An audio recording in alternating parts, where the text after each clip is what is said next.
about Friends for Life in a minute. I want to just welcome you. Thank you for coming out in the rain. I was kind of surprised that we were getting more rain. It's, I know, a blessing, so thank you, Jesus, for the rain.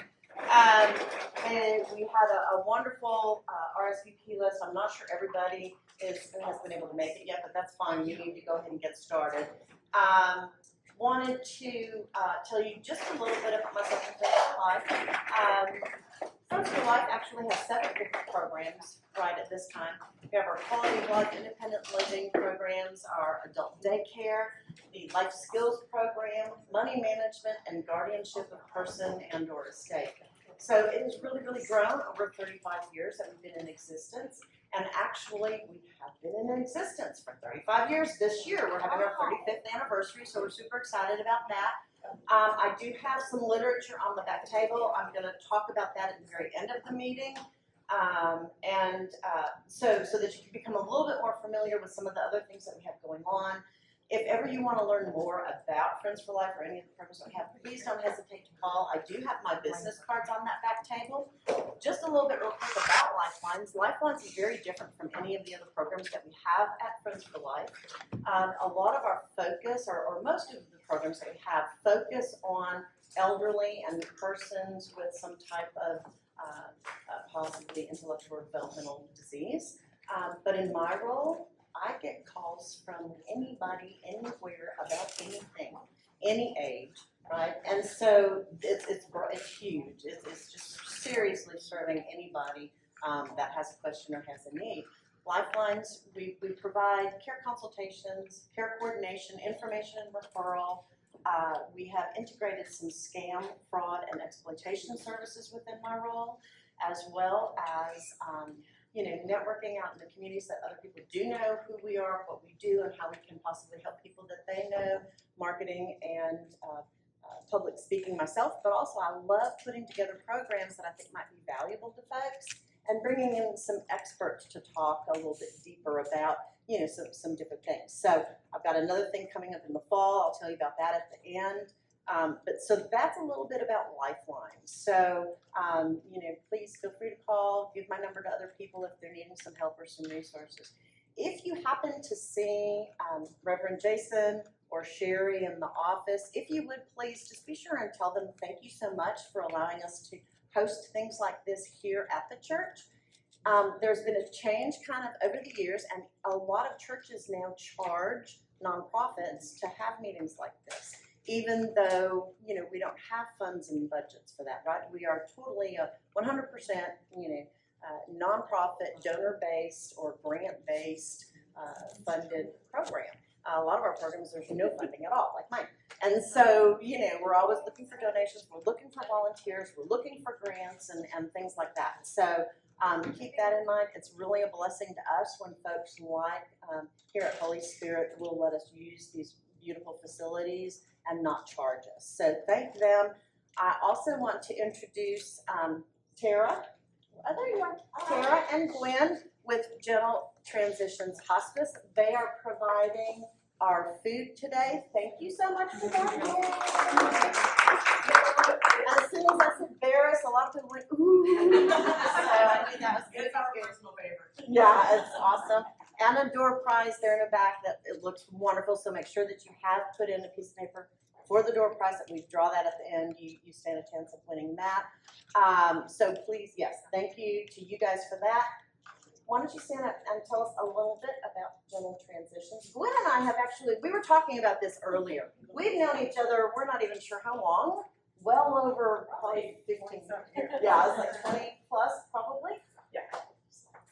Well, I'm sure most of you know what hospice is by this time. It's been out there a while, but just a little bit about us. So not only am I old, but I'm an old hospice nurse. So I've been, 98 was when I started with Providence. That's where we applied. That's right there. So back then it was kind of a, the philosophy of hospice was, in how we applied it was just really dear to my heart. I kind of recognized along the way when, no offense to venture capitalists, because somebody, you gotta make, but when venture capitalists and people like that started getting involved in purchasing hospices, things were starting to change, and it was really it got to the point where I was like hopping around looking for a hospice that was just like Prague back in the day. So my son had gotten involved in it, which is my husband or husband. He had become a marketer for a hospice at a young age. He was around 20. And so we decided the only way that we're ever going to find a hospice that did it the way I grew up doing it, the way I know it's supposed to be done, the old-fashioned way that makes you feel really good about what you're doing, was to have our own. So we set out on that journey, and 10 years later, from the time we started actually taking on patients or getting the process going, here we are. So we've actually grown to the point where we expanded in the Dallas area. We had some people begging us to go up that way, so we finally said, okay. But our main office is in Moody, Texas, and just a little old town. It should show you how we're just a little old-fashioned hospice, run by. But we're centrally located, and we chose that for a reason. Well, she's from Moody. Well, not I'm from from Moody. Miami. I'm She's not from Miami. Moody. No one lives in Moody now. Well, she mostly lives in Arkansas now. Back and forth. But in such a good location in between. Because we serve Temple Clean. Temple Waco, Clean, and then Waco. Yeah. So we do, we spread out, and it has taken a while, I will say. I will put my team of Golden Girls, because I told them you're going to end up working with the Golden Girls, because we're the ones who remember. So we have just like this whole team of Golden Girls that really know how to feel about hospice, know how to apply the concept of hospice, and really to make sure that our outcomes are the best they can be. So if anybody's interested in ever needing that, I know it's a scary word, but if you ever have questions about it, or just, maybe somebody who might be at the time in life where they're just concerned, have questions about it, maybe it's coming. We have brochures, and my cards are back there, Tara's cards are back there. I'm open for questions if you ever have them. You If you have them now. right now. What's her name? Was the head of the volunteers. Sonia, she's still there. Yeah. Sonia and I go way Sonia's been back. there long. Sonia was there when I got there back in '98. I So volunteered there a long time. Yeah. She was great. she is still great. We're looking for volunteers. We're always looking for volunteers, but yeah, Sonia's still there. She's one of the originals. Yeah, it was a long time ago. Mhm. So I love when we have folks that, as healthcare has changed over the years and things of that nature, that sometimes are like, I don't know, I always agree with everything that's going on. And they're so brave to step out and say, you know what, I want to be able to treat patients and families the way I want to do that, the way I believe that it should be done, and convince her out. It's not easy. And so, Wasn't yeah. easy. And so we're talking to one of those folks, and like our founder and executive director, Inez, Absolutely.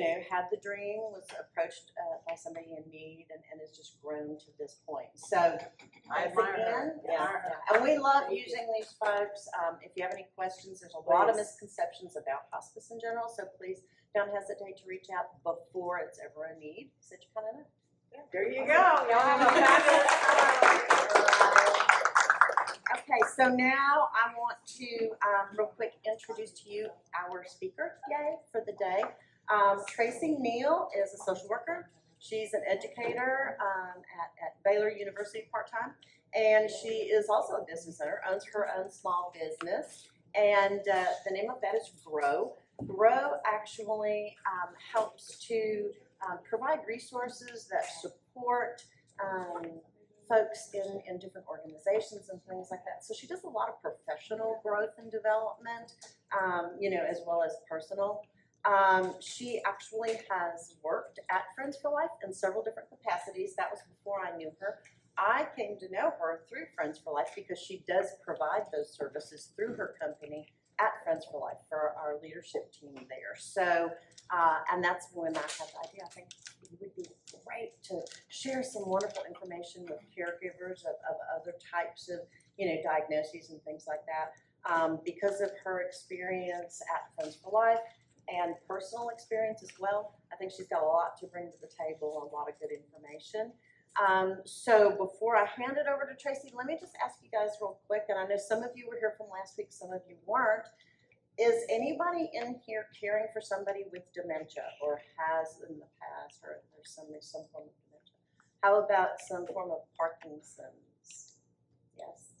Any kind of intellectual or developmental disease, autism, DANS, anything? Yeah. How about any other mental health illness, schizophrenia, schizoaffective, bipolar, all that kind of stuff?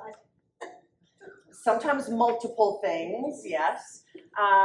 Anybody here that maybe has brought them here for something I didn't think of off the top of my head?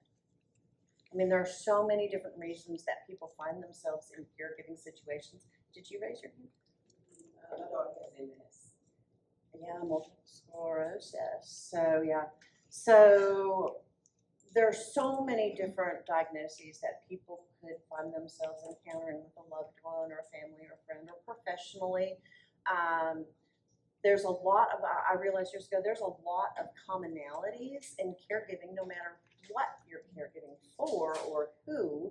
Those stresses, those situations and things, while they're uniquely individual, they still have a lot of common things, challenges and things like that that people are encountering. And that's when I wanted to put something together that would have a broader focus than just being, you know, so tunnel vision on one diagnosis, because there are so many things in common.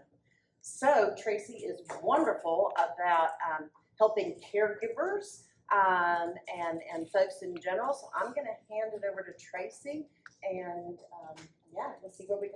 Oh, and I'm so sorry, Greta couldn't be with us today. Yes, you're gonna meet I'm her so in a sorry. second. Thus is the life of a patient. Oh, she is coming? No, you're gonna meet her. Oh, that way, yeah. Yeah, it's the life of a patient, right? Yeah. Things are unpredictable, which Yeah. makes the life of a caregiver, right? Yes. Unpredictable. Exactly. All right, thank you, Tracey.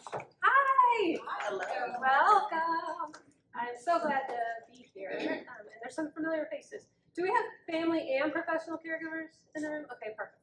So yeah, I come from both of those backgrounds. I'm a social worker, so I was a guardianship care manager at Friends for Life. But I also am personally, which I want to tell you a bit about why I'm here, or how I got here. So my caregiving story our full-time caregiving story started 2 years ago. It was just after COVID. Yay, it's Christmas. It's the first Christmas we're gonna get to spend with family. So we packed up, my husband's family lives in Florida, so we packed up our Christmas bags and we're headed to Florida. You know, 1,100 miles, no big deal. It's gonna take us 2 days because we have 2 Dobermans and a cat, okay? All in a Suburban. It's gonna be a great time. So we load up and we make it all the way to Biloxi, spend the night, great first day. Wake up the next morning, we're getting ready, and I'm calling our cat. She's not coming. She's not coming. And she's deceased under the bed in this hotel. So I grab her up, and I hold her for 8 hours till we get to Florida, where I take him to my mother-in-law's vet, and I leave him. So for 48 hours, kind of numb and like over the Christmas thing now. But you know, the first time I've seen my in-laws in 2 years, we're trying to keep our spirits up and avoid the people who are like, it's just a cat. So we're gonna numb ourselves, right? I'm still in my pajamas, I haven't showered, it's okay. I'm in comfy pajamas and I'm in a pretty place, and we're gonna watch some football. It's Sunday, okay? And my husband opens the door to let our 2 Dobermans, who are sisters, run out the front door and chase some birds or whatever they're gonna do while we watch the Cowboys game. And we hear this awful, awful noise. We run outside and Greta has a compound fracture in her arm. And I'm confused, but I hold her, and her sister's trying to hold her too, practically. And my husband gets the car and we load him up and we go to the University of Florida, thank God. It's the only vet hospital in the whole state. And we're only 45 minutes. So we load up and we head there. And 24 hours later, we hear the C word, cancer. She has osteosarcoma, and we have to decide what to do. So I sent my husband in. He had her 6 years before I came to the story. These girls have been around longer than me. So let them figure it out. She doesn't want to be done. Her spirit is still strong. We're going to amputate the leg. So we amputate her arm, it's her front right arm. And we're gonna wait to see what they suggest, right? Which So- is a lot harder on a big dog. Yeah. It is a lot more Yeah. difficult. So let's meet Greta. Oh, I have to let you eat dramatic. I was like, I don't have that. That was really dramatic, except for I didn't do the dramatic. Oh. This is credit. Okay? So we heard the C word, and then, oh yeah, there's gonna be a lot of that, it's okay. That's wrong. So the good news is, so our whole world changed with this diagnosis, because we're going to accept chemotherapy, and because it's not like it is with humans, so there's not a lot of side effects in dogs, so that's good. She's already 11. You know, she was supposed to die 2 years ago, according to the textbooks. And she's going to do that therapy they only have at the University of Florida, if you believe in Jesus or the universe is support. And we're going to do that for 6 rounds. But what does that mean? That means my wonderful bag I brought for 10 days at my in-laws that has things like this in it for Christmas parties, I'm not going to need those, right? And these 10 days of clothes, now I'm living at my in-laws for 6 months. Okay? So that means again, it's me. That means my office has to change. Okay, Easton. Is the arrow not working? No, There it goes. this is what my office turns into. Yes, it's beautiful. I'm not complaining. This is our laptops. Because when our girl goes out now, she doesn't like to go in and out, in and out. This is hard for her. So when we go out, which is very healing for her, you guys know the people you care for and what makes them light up. And we change our whole world, right? So they don't have to feel like theirs is collapsing around them, right?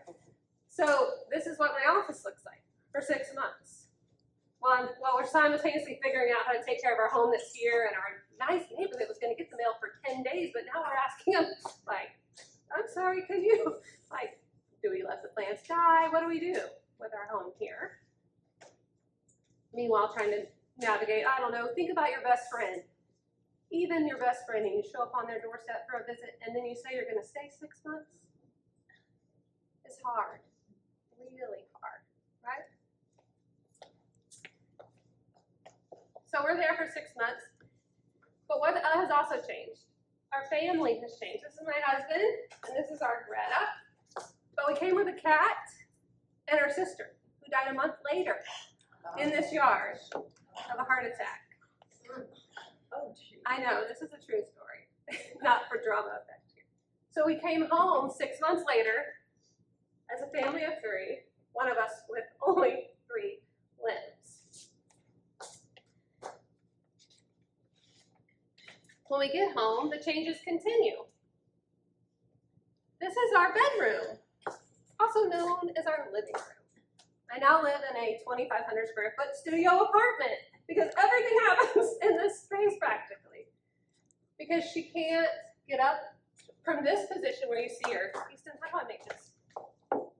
You should be able to just put the mouse down lower. There you go. She can't turn over from this position because she doesn't have an arm. So she rolls over, which thank God you want her to roll over into a different position, right? You don't want her to have to stay in the same position all day, all night long. But she can't get back over because there's no right arm. So we stay in here with her so we can flip her over at night. So this is our guest bedroom queen mattress on the floor. All the kids and grandkids in our neighborhood think it's the coolest thing that our mom lets us sleep and have a tent in a living room all the time, right? But like I just said, we would change anything in our lives, right? Does that sound familiar? Yep. So that she can keep going, and this is her digging in the yard yesterday. At 13, she gets checks every 3 months, and there's no cancer in her lungs, which is where it goes next. So she's a Florida Gator, despite red, green, and gold heart. She is a Florida Gator miracle. And this used to be a lantana bush that Mama planted. But I don't know where, because she dug it up. And this is her elbow pad, because her elbow, that's the only one she has, now gets sores on it if we don't keep a pad on it at all times. So you can see she takes about 5 seconds to get out from under it in the yard. They don't carry it around. Caregiving in a minute can change everything, right? And every day it can change drastically. Whether you're a professional or a family member, you know this ins and outs, right? Today we're talking about emotions and coping strategies.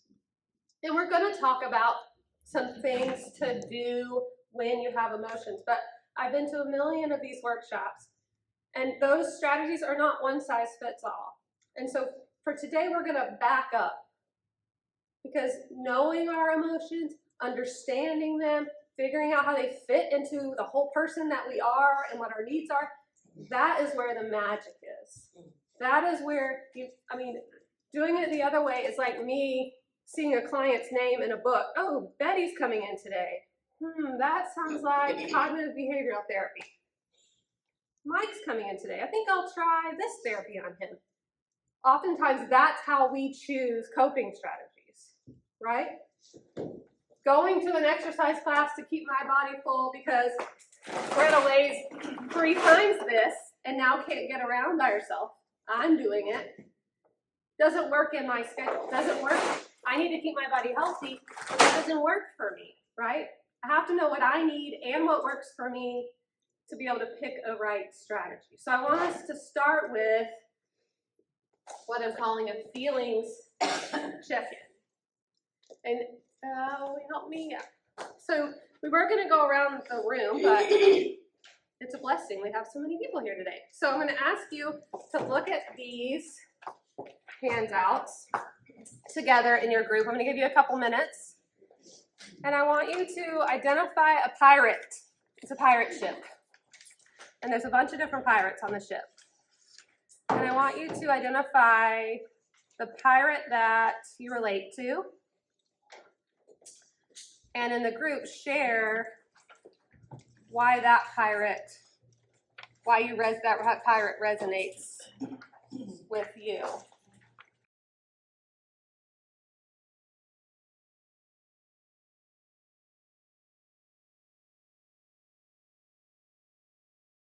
We don't have time for everybody, but one person from each table be willing to share? You want to start? Ooh. Just one person from the table. Okay, I'll share. Go. I told them Number 15. pushing away from the boat. Okay. So I've had an extremely interesting and busy 2 weeks that aren't even been real thing. And life and work and everything. And I just need to get away, but I'll come back. But just to get away. good. Thank you. When you do, me and her had the same, but we had so many different perspectives. Yeah, that happens a lot. It's like what you see the pirate doing, even though you pick the same number. What about this table over here? Jesse's table.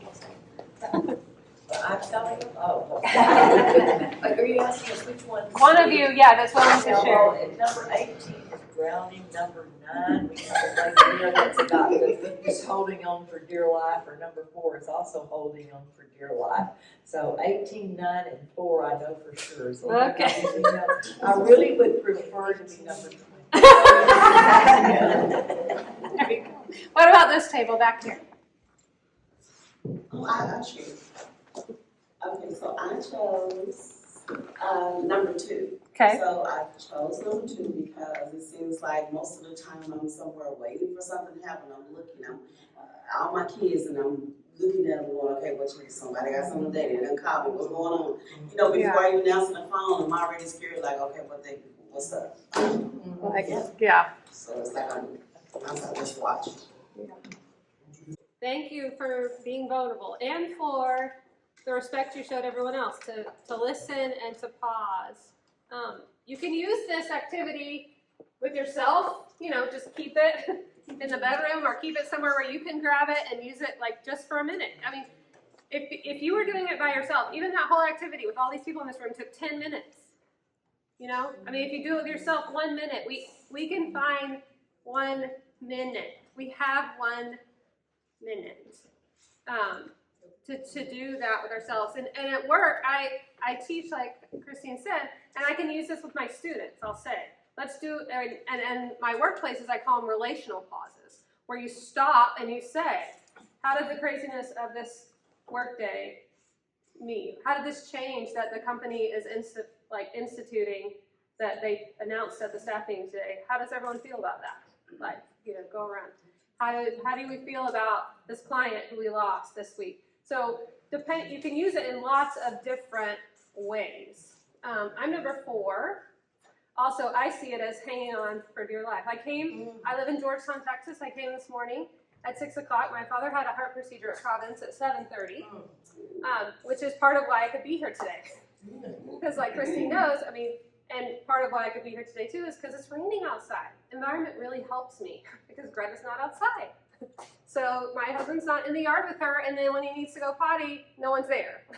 If you think about it. So the rain, the heat, and then me being here already, really helps me. But I feel like I'm holding on to multiple things, and that, I better not get distracted or look at something else. I have to focus on holding on to certain things. But again, you may see it different ways. And then someone said the 20 thing. Like, I wish I was 20. And, maybe that's what the time away looks like to you. And part of what I've learned too is with these check-ins is, okay, 20 looks appealing. When was the time I was at 20?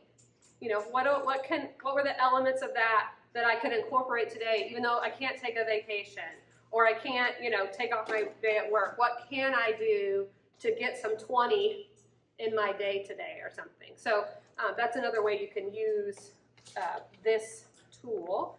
And I have it electronically, and Christine does too. So if you need it, we're happy to share it with you.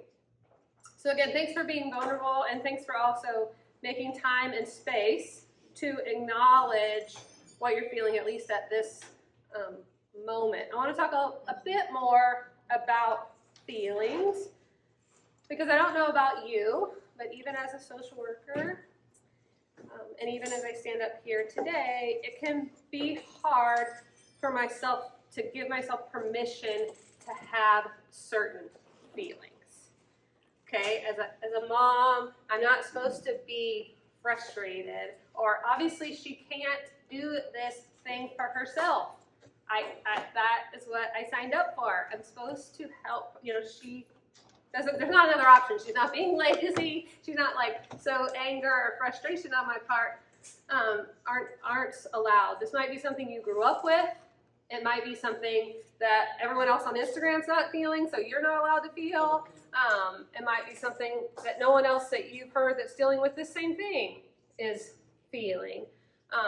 So I want you to take a second, and you can turn over your pirate thing if you want, and think about lies or destructive voices that tell us what we are and aren't allowed to feel in our process. Because I think some of giving ourselves permission to have all the feelings, for feelings not to be inherently bad in themselves, because that only complicates the process. So I just want to, and again, you don't have to write it down, but I do want to take a second to acknowledge that some of us, again, from growing up, what we were told, or someone we're trying to make proud of us, or some image that we've gotten from the media or TV or our friends even, that says that we're not allowed to acknowledge or have the full scope of feelings. So if there's certain feelings or thoughts you feel like you're not supposed to have, I want you to Tracey, to clarify, it's where it came from or the feeling itself? No, I feel like I can't be frustrated in something I'm doing for Greta. That means I'm a bad mom. I can't be frustrated at her. I'm the one that just needs more patience. I can't that demotes me as being all the mom I could be, or makes me less of a good person, or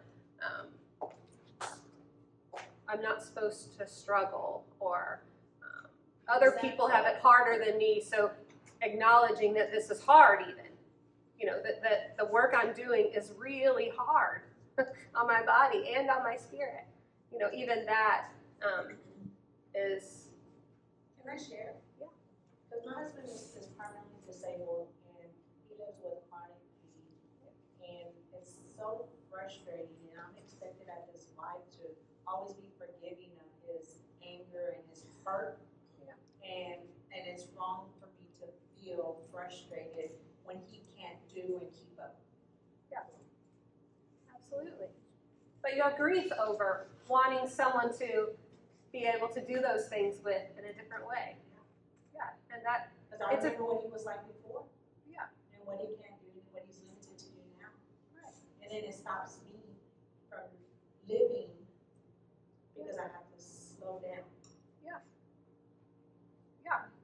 COVID happened for 2 years, and we've been doing this for 2 years. My husband and I have not eaten out together at a restaurant in 4 years. We've only been married for 7. So over half of our marriage, we haven't done that. I didn't get married till I was 40, but in the last 4 years, we haven't gone to an event together. I'm still going to all those things by myself. They didn't happen for COVID, and then now only one of us can go at a time. So that sometimes then that falls into even resentment. Right. And then you're like, that's awful. I shouldn't feel resentful. They're not doing it on purpose, like Tracey said, right? They're not Right. intentionally trying to. I wouldn't change anything about what we're doing for her. So then you feel guilty. Not one thing, yeah. It's like, how dare I be resentful? Yeah. Okay, that's awful. I would want to do for her everything I would want someone to do for me. Yeah, I would like to add something. Yeah. I admire everybody that speaks and says where they are, because it's very important for us to acknowledge our feelings, get our feelings out, understand that you're frustrated, you're angry, or whatever. My husband had Alzheimer's, and I used to get very angry because, and I would say, you know, I wish you could understand me, but he couldn't. And so I found humor in everything that he did because it made me feel better about the situation and kind of diffused my frustration and anger. So, and I want to admire you for the 2 years. You kept her living 2 more years, and that's a lot of gratitude right there for everything that you are providing. And you've taken care of your husband through all of this. And we are put in places that we're not always happy to be in, and just do the best we can. And we're all gonna feel our feelings, and it's important to recognize them. Yeah. You have to give them a voice, or they'll just stay inside and build up, and then you're resentful, and then you're angry, and that's not who you wanna be. So this is a really good presentation. I'm sorry for your pain. No, that you're going through. It's, I mean, part of it is, I mean, it's ironic too. Your joke made me laugh. I never had biological children because I wondered if I'd be a good mom. That's why. I mean, it makes me laugh sometimes. I'm like, I mean, Greta can't tell me I'm a good mom, but it's like, that's hilarious to me now, you know? And it's like, what do you do with a baby? Because I'm all over the place. And I'm like, seriously? Jesus, this is hilarious. Now you've like tied me to my house and made this, you know, it's just funny. But Does have a sense of humor. yeah, real good sense of humor. It's very. We're gonna talk about it when I get there. But yeah, You just made it funny, so you will. Exactly. Yeah. but still, I mean, being able, so yeah, so and you don't have to write them down, but I just think it's important to acknowledge that there are things we tell ourselves about who we're supposed to be, and that includes feelings that we're supposed to have and not supposed to have. And so that can be a barrier to us finding coping strategies for what we're going through, because there's some off-limit feelings, and then we can't feel the feeling and then figure out what to do with it because we're not supposed to feel it to begin with. So then we have trouble ever finding something that helps us. Right, right, absolutely. So Yes. I play like down at Royal Court in Temple. I play like we date, under down. I take a big net, well, big net has been out of commission because of the tornado. I take them on dates and stuff, and I laugh when I talk to them and stuff. Yeah. But I had a lot of that stuff happen to me in my life, and I don't get angry. The therapist had tried to get me angry, and I went to see that movie, not this second one, but the Yeah. And I disassociated at the end. Yeah, I haven't seen it, but The first one, not the second one. yeah. But I don't like feeling. Yeah, we're gonna talk a little bit more about it in a second, but acknowledging that some feelings we have to give ourselves permission to feel, and expressing them to others matters. Having space to be able to be your whole self and to have those feelings.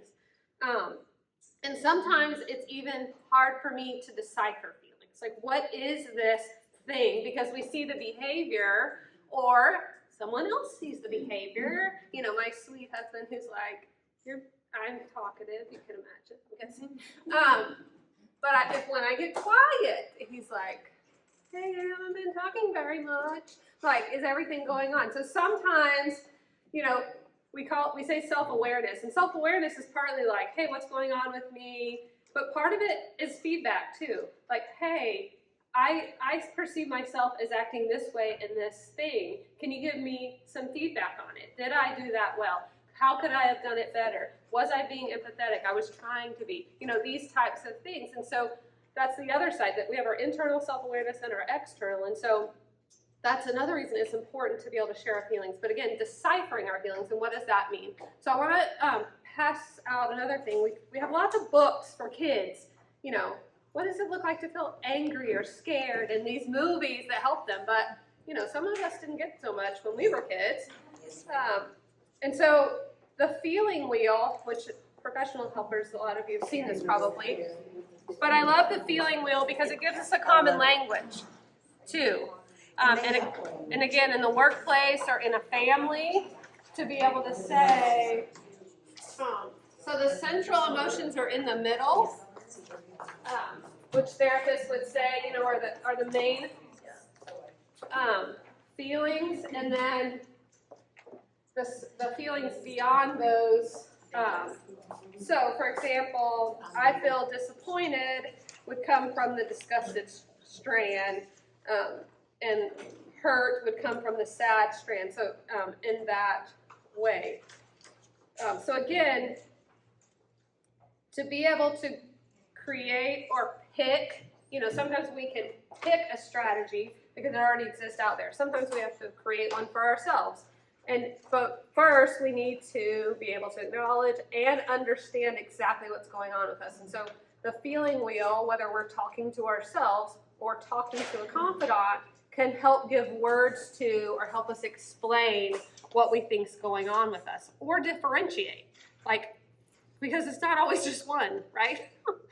I do feel excited for Greta. I do feel grateful for the amazing medical care and for the resources that we have to be able to pay for it. Pet insurance, I'm just telling you, if you don't have it, next time you get a pet, get pet insurance, because it's worth it, every penny.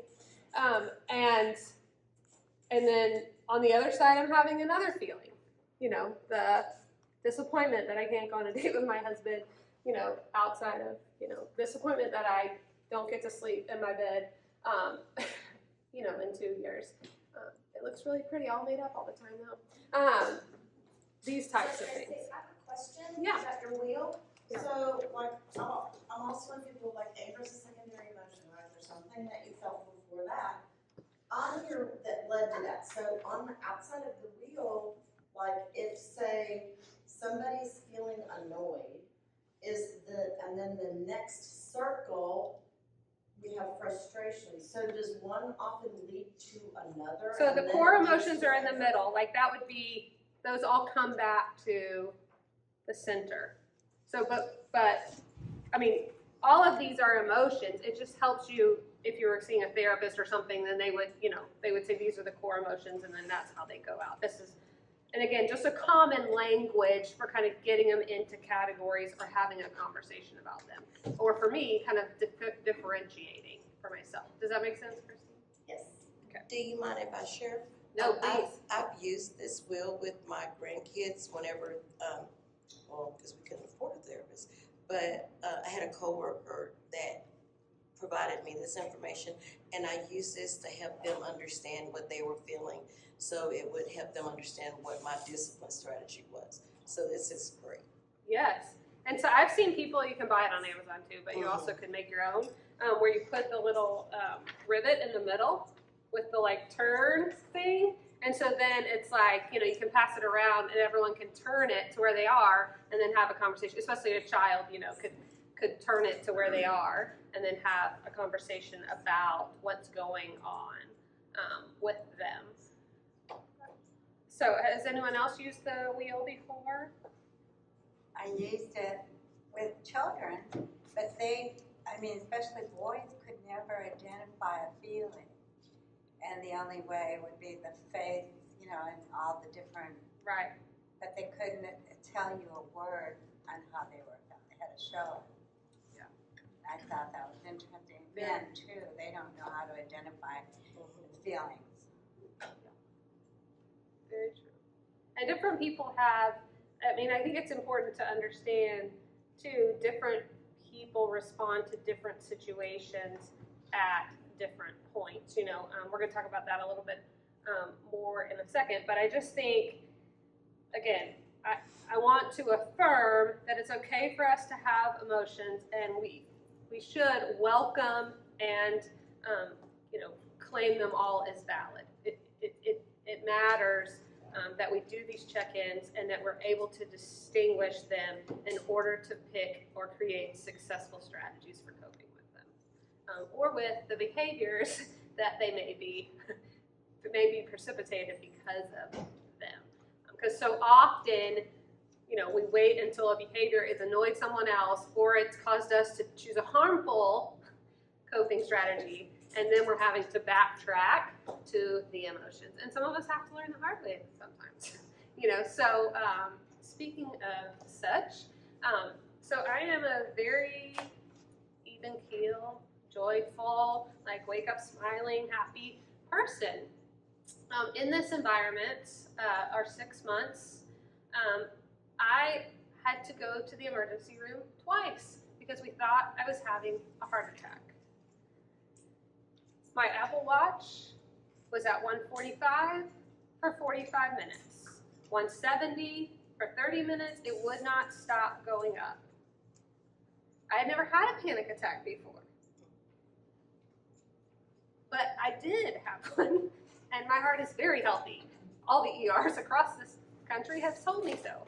But I had never experienced this total disassosseation, as you use the word, where my body and my mind were not in sync, and where my emotions were trying to save me from stressful things, to which the lies were telling me, this is not that bad. I got this. But you've all heard the boiling frog, right? People, if the frog is in the water and it slowly starts to boil, they're never going to jump out. They're going to die. Okay? A boiling pot of water where a frog jumps in, it's going to jump right back out. It's hot. Okay? So our environment and being able to understand how they influence our emotions, our bodies and our spirits. My husband and I have a quick check-in, and this is a bifurcation that's simplified, I understand. We're not in therapy today. Hey honey, how's your body or your spirit today? And then we can at least start there. My body feels great, but my spirit is struggling. How's your body struggling? What are you feeling? Okay. Or, hey Tracey, you're kind of quiet today. What's going on? Body, spirit? I don't know yet. Good question. Okay, well, why don't you let me take this and go. You want to spend some time thinking about it? You want to go for a walk and think about it? What do you need to do? So we don't get to the panic attack, the boiling environment. So we don't, again, some of us have to learn the hard way. And I was fine. And now I know I'm not fine. And we don't have any panic attacks because I see these things sooner, right? And I'm not the only one who struggles with panic attacks probably in the room either. And other people deal with it differently. Different people can be in the exact same situation. And again, it's okay that I had the panic attack and okay that my husband did not, right? We can have those conversations and both situations can be okay. It's not okay for me to have panic attacks. Something's going on. We need to, it's okay that I did, but I need to address what's going on because No one wants me to be in that over state, right? Okay, so I want to talk a little bit more. Again, I'm just trying to stay on schedule and leave plenty of time for questions.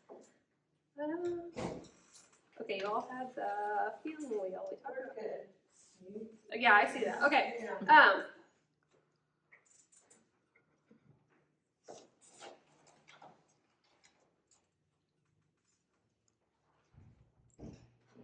Okay, I want to, speaking of my panic attacks, these are two, Christine, will you help me out? So these are two things that in the moment, sometimes we go from very calm or fine on our wheel all the way up, right? So she's gonna pass out this one over here. And these are just two things. My husband actually has a little stop thing he carries around, and that's another thing that you can use, S-T-O-P, and each letter means something else. But I like the senses and the 5-hand one. So let's start with the one that you guys all have in your hands now. But this is a grounding technique. Again, we may not have time for a full check-in, or we're at work, or we're in a situation where I'm helping Greta in the yard, or you're helping your person, and so you just need, to ground yourself. So 5, acknowledge 5 things that you can see around you. This kind of just takes you out of the space. So 5 things I see. 4 things I can touch. 3 things I can hear. 2 things I can smell. And 1 thing I can taste. So again, just for dealing with that sensory side of us to kind of bring us back to a place where then we could check in with ourselves, or we could go about, finish what we're doing and then remember, hey, the fact that I had to do this thing I need to take care of myself, or do a check-in with myself to see why that got me, what triggered that got me there, or what's been building up that got me to that point, right? And then this is the 5-gauge method. Sometimes we try to have conversations or do things when we're not in the best spot to be able to do them, right? So again, someone that's a trusted confidant or with yourself, this can help you. So the fist, you don't have a copy of this, but if you want a copy, we can get it for you. I am not very at ease and I do not want to proceed. So I am not gonna send that email right now. Because I'm at the fist, and I'm probably gonna write it very nice, or I'm not gonna call that doctor, right? Or I'm not gonna, okay. And then 1 finger, I'm not at ease, and I need support before proceeding. Hey, Easton, can you read this email for me before I push send? Or hey, can I practice this conversation that's really hard that I wanna have with such and such? Okay. 2 fingers, I'm not at ease, and I need I need support. What happened? Before proceeding. Yeah, they both say the same thing. Is that a typo? I'm going to get you the one that doesn't have the typo. Right? They say the exact same thing. Yeah. Okay, 3. I'm unsure how I feel. Okay? I don't know if I need to proceed. I don't know if I'm not ready. So I probably need to wait a little bit. Right? 4. I'm at ease enough to proceed. And then 5. I'm very at ease, okay? Probably doesn't need to be addressed again. 4, I would at least, we've made it at ease to proceed, but we probably need to check in again with ourselves. So again, these are just things that you can use with yourself if you're feeling that sensory overload that I probably should have done before. I literally ran out of the house saying that there was gas in the house because my panic attack manifests in blurriness. I was the only one in the house, and you watch those videos or TV shows where there's a gas leak in the house and everything is, and you got to get everybody out. And so I was ready to get everyone out of the house because I was positive there was a gas leak in the house. Yeah. Thank you, TV. Huh? Yeah, thank you, TV. But I would have saved myself because I got my shoes on and got out of the house, for sure. Okay, So more strategies for dealing with emotions. I want to look, okay, so now that we have kind of some quick things when we're in overload, we have a mechanism for checking in with ourselves or for using with our support systems to check in, to hold us accountable for checking in. We need to talk about how to go about choosing a coping strategy, okay?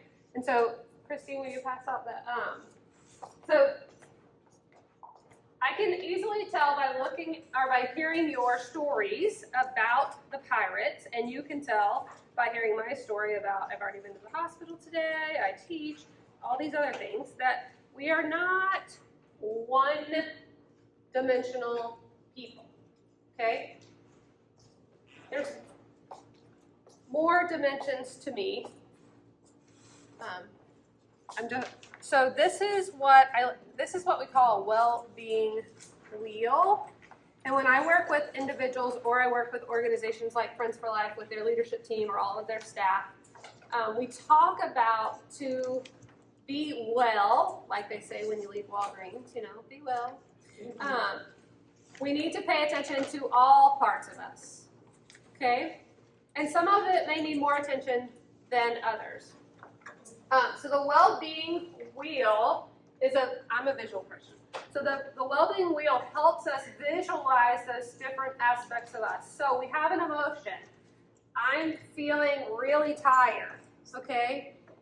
Okay, so what's going on with me? Is it a physical tired? Is it an emotional tired? Is it a social tired? So I talked a little bit about how, let me find mine. So let's, again, I'm sitting up here, so I'll keep being vulnerable. So social, it can be really, I love my husband. We both already worked from home. So, 40 years of not being married and buying houses and being my own person. And then we're in the house, both of us simultaneously all the time together. Then COVID, thank you, seriously no, and then this, right? Really together a lot. But it is very lonely to be a caregiver. It's lonely to be able to not go anywhere with my husband, who I went to things 40 years solo. I like to go with him. I like to do things with people. I like to have my house full of people all the time. But our story can be very lonely. So I'm a people person. So how do I, in my situation, how do I address a feeling I might have that may come from my social loneliness and what I need in that area, okay? I invite friends who are willing and able to come and hang out with us at our house. Jesse will tell you. Like, if you're willing to sit in the yard when Greta does, or if you want to work, come. If you want to live life with us, it's not a vacation to the beach, meet at this resort, but the house is still open, and Greta loves visitors. So come and live life with us here. Why can't I do it that way, right? Emotionally, I love to be creative. So I love to do things. So I wasn't a plant person. I was killing things. But now I'm a plant person. My plumeria looks beautiful. I have indoor plants. I found other ways to deal with the emotions that I needed, that led back to helping me stay emotionally well, right? Financial. I don't know about you guys, but my husband owns his own company. It's a travel company, which is kind of hard when he can't go anywhere. So we've had to make changes, and we have lots of expenses with Greta. So we've had to accommodate and find other ways to deal with this that, was dealt this change in our life because of the caregiving role, right? Physical wellness, I told you. I like to be active. I like to do all these things. Greta is 75 pounds. This bag, I told you, is 25 pounds. She weighs 3 times this. okay? And she went from doing everything by herself to now, I mean, she can run and chase deer, don't get me wrong. But a lot of times, she cannot get in the car by herself. It takes both of us. She can't get out of the car by herself, okay? She can't get off her bed herself. So for 3 of these bags, okay, so I have to take care of myself physically. And Christine laughed because she was like, do you want some water? I was like, no. I drank my 40 ounces on the drive from Georgetown, and now I'm having a Diet Dr. Pepper. So I love my Diet Dr. Pepper, but physically I need to be hydrated. It's hot outside, so I'm drinking 3 40 ounces a day right now. I mean, but these, all of us needs to be taken care of. And so again, identifying the emotions, figuring out what's going on with us, making time for it, acknowledging that all of our feelings are welcome, finding safe places to have the conversations so they can be acknowledged by someone else. Or we can say, hey, I don't think that I'm short with people. And they're like, okay, I think you are. So something might be going on, internal and external self-awareness. And then, okay, it's time to find a strategy for dealing with that. You have to take into consideration all of you. Taking care of myself physically, a yoga class I have to go to, it's not going to work for me. Okay? I'm going to have to find videos. I mean, bring out the Taibo VCA, what are they called? VHS tapes. Yeah. I still have a VCR. But that's what I need. I need an exercise routine I can do at home. And I need a neighbor or someone who's going to hold me accountable to that, because I'm not going to see them at the class at the rec center, right? So I have to come up with a strategy that meets the needs still for what I need and my feeling, but that meets my situation. I don't get to not do it because I can't take care of Greta anyway, but I'm also not taking care of myself, right? But we're smart. You know about walking. I know about digital books that I can read in the yard versus having a book because I'm going in a camping chair down the road with her. Because, you know, she has to rest every once in a while. But she still walk a half mile a day going down the road. Because our short cul-de-sac doesn't have enough visitors. You have to go to the main street where more people are. So I need a digital book because I love to read. Jessie's tired of me texting her books. Jessie was one of my students, but today she's just here, so I'm not really here to do anything. She's just referencing me a lot. Yeah, just referencing me a lot. But so we have, you know these things. I don't have to come here and tell you there's yoga classes for your physical health, or you can walk, or you can drink enough water. You know these things. What you've got to figure out is what's going on with you. You've got to find places to acknowledge all your feelings, and then you've got to incorporate all of yourself to pick a strategy that works for you, that you'll keep doing. I have to drink my water before I can have coffee. I really want coffee and Diet Dr. Pepper, but I can't have it until I drink all my half my water for the day. Okay? And then my friend's gonna call me and ask me. Okay. So, has anyone seen this wheel before? Yes? No? Questions about the wheel?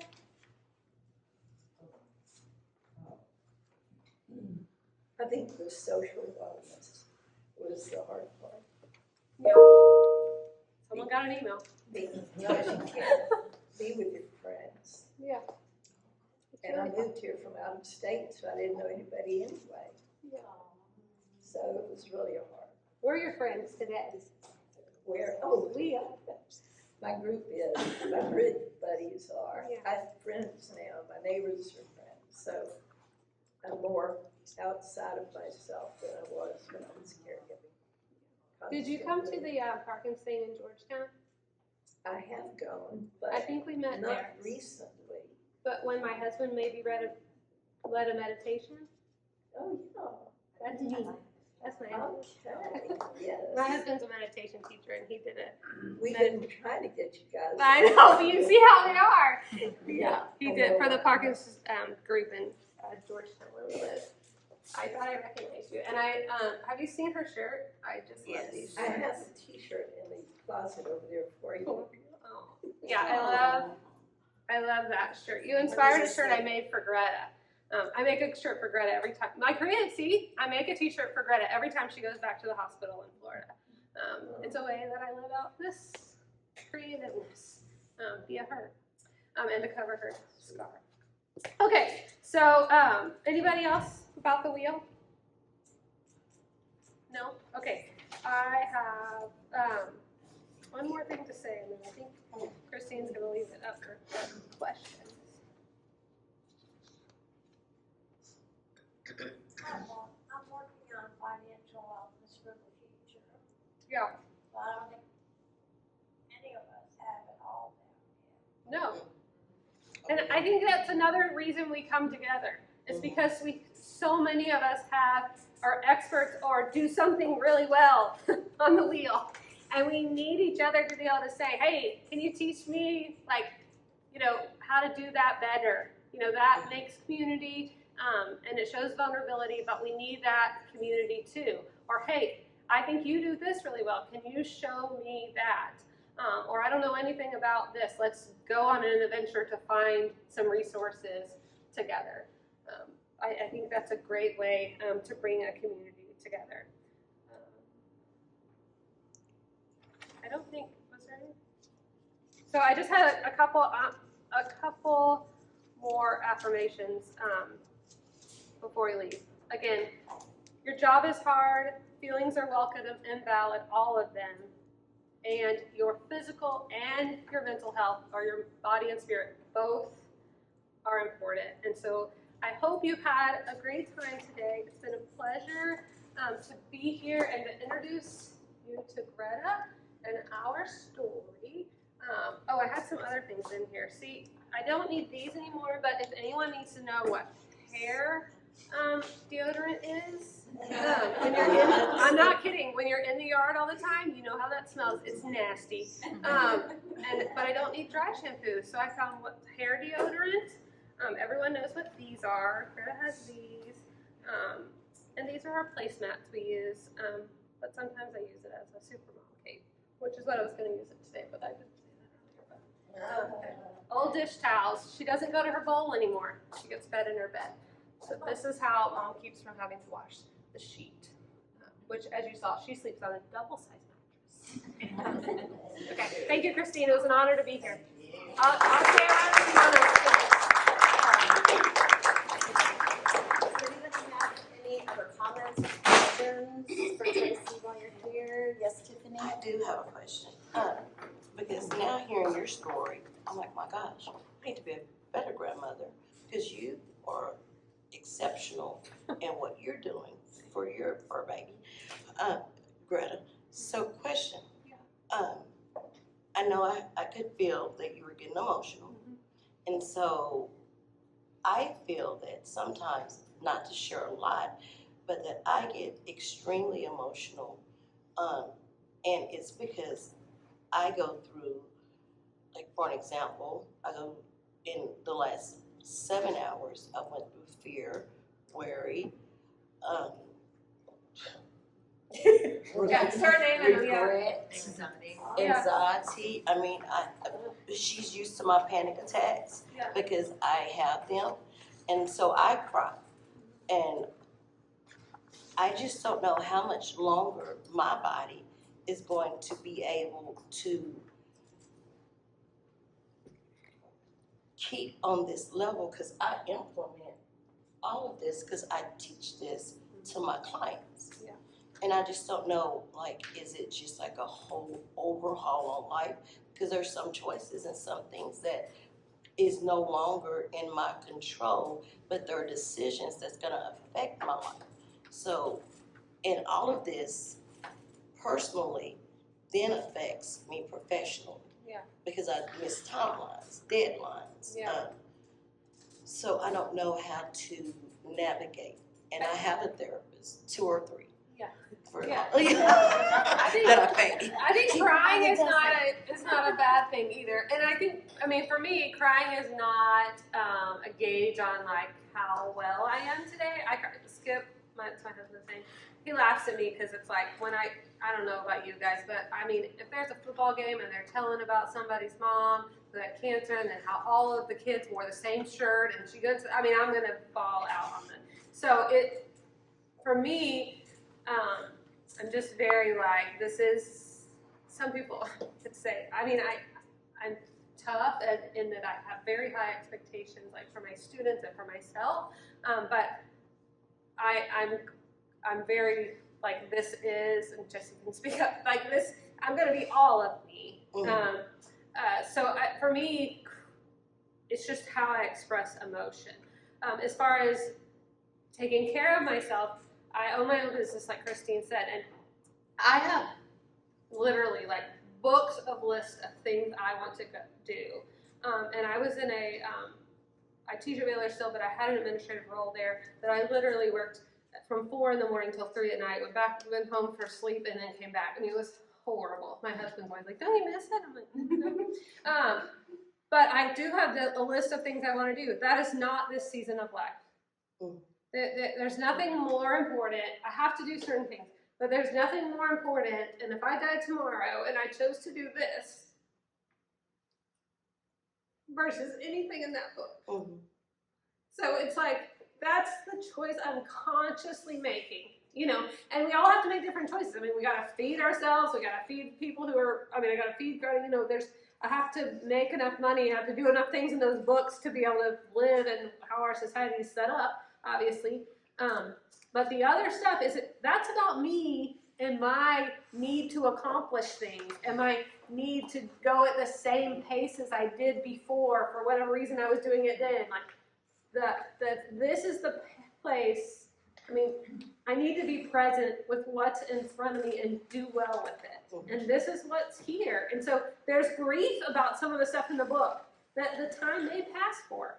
I mean, those may be ideas that other people take or that, you know, and if they get to flourish, that's really what they're for anyway, right? Right.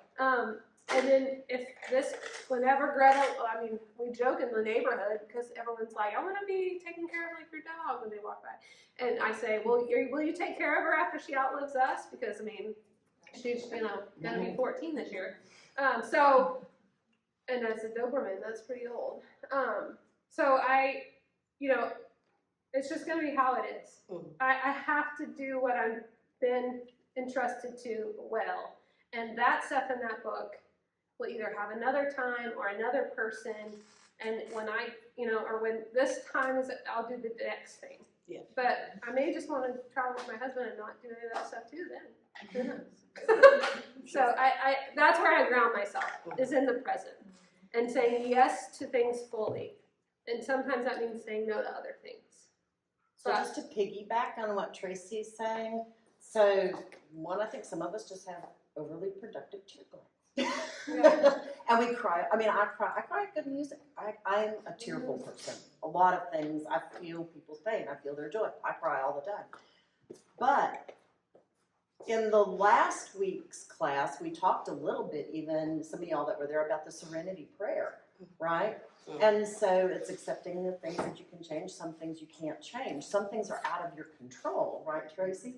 It's out of your control. But what you can control is how you deal with it. And maybe using some of the tools that Tracey gave you today, right, to be able to maybe better manage the panic attacks or to keep them from getting into a full-blown panic attack, right? If you can be proactive with yourself, you know, as you're beginning to feel those feelings, you're starting to feel out of control, you know, and things like that. So that, because our brain and our body are connected, and you made that reference. What about, you know, you're going to wear your body out with all these panic attacks. You So, did overcome panic attacks, I did. Yeah, it's amazing how many people do. It takes one brave person to say that they've had panic attacks, and then there are more people in the room that are like, you know what, I've had anxiety attacks or panic attacks and, you know, things like that. So it's more prevalent than a lot of people realize. Unfortunately, Deep Blanket is not around anymore. I went to her group, and she helped me. Right. Yeah, she was great. So, I mean, I just want, you know, I think if you can begin to utilize some of the tools that you've learned today from Tracey, that may help. It's not going to be a magic thing, right? It takes practice. you know, to be more tuned in, to recognize, to stop for a moment and, you know, put to practice some of those To things. feel and taste and see helps to ground yourself. Yes, absolutely. Yes, ma'am. But you know, when you're on the other end, like I do all of that, and to control my feelings and all, but like my mother, she can't accept things that are happening, and she's fearful of the phone call she's gonna get, and she's just, you know, just anxious about everything. And I'm trying to Does tell she her, have faith in God? yes, but I feel like not enough, maybe, because it's like, cause like I feel peace if I pass on, okay, you're gonna be with loved ones, and she's saying, well, I don't wanna leave my family here. It's like, but you got family in heaven too. And some people have traumas that don't, you know, past traumas that, my husband he was raised very differently. And so his, you know, I grew up in a very like household, always, you know, like nothing's like, you're safe here always, no one's ever, you know, none of this. But his was very much on edge all of the time. And so his like resting rate growing up was always like that, the like tense, what's gonna happen next thing. And so that can be their resting spot. Like that's where they go back to, where I go back to the everything's cool, like for a level. That's not everyone's resting, like where they go back to, depending on childhood stuff. And again, that's all like therapy, dig out stuff. But we also have aging things that medically will impede our ability to weigh emotions and paranoia and other things the She don't same. wanna hear it. Yeah. It's like, and then there's no other friends in the picture, she's relying on family. Yeah. And to, you know, keep her mind occupied. Does she see a gerontologist? No. Well, and we can talk some more one-on-one if you wanna give me a call, but, again, you can still help yourself because you can feed off of her, She right? gets mad at me when I Yeah. contend, and she goes, well, I don't want humor in that, but I'm trying to find humor. It's not about me. Yeah. Well. Yeah.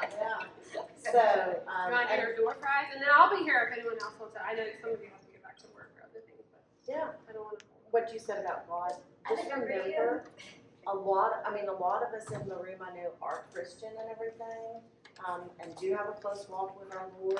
But again, that's different for everybody. Still, we live in a carnal world. We're human. Give yourself permission to be human, right? So that, you know, that's where we are. That's where we live. So I want to thank Tracey again, and we can certainly reach out. I know I've actually talked with a couple of people who might be interested in Recording professionally stopped. having you partner with their organization, and maybe, you know, take a look at providing some of your services there. Don't forget to thank the church. Don't forget to thank Tara and Gentle Transitions for that. She's got cards on the back. I can send information to anybody by PDF in an email if you would like, if you want.